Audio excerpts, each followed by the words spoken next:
Who is in charge of the lawsuit? There's often a misconception about who is in charge of a lawsuit. Litigation operates on a defined division of authority between the client and his or her lawyer. The client controls the objectives. Under Utah Rule of Professional Conduct 1.2 Subpart A, the lawyer must abide by the client's decisions regarding the ends of the representation. This means the client, for example, decides whether to file, whether to accept a settlement offer, and whether to testify or appeal. If a client says, "accept that offer," the lawyer cannot veto it. However, the lawyer controls the lawful means. This includes decisions on what motions to file, which legal theories to use, and how to conduct cross-examinations, for example. The client sets the destination, and the lawyer navigates the route.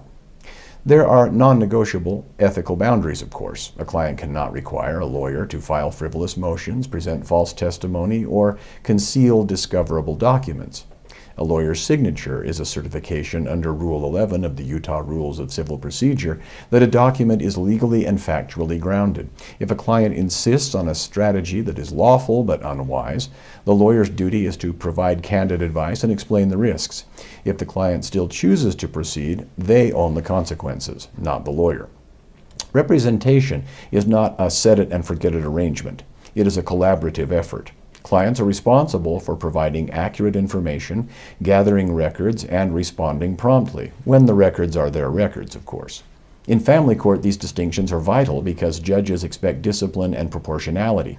A lawyer may advise against filing repeated motions to preserve one's credibility. Understanding this, the division of labor, keeps the focus on presenting a lawful, credible case and ensures the litigation process functions effectively.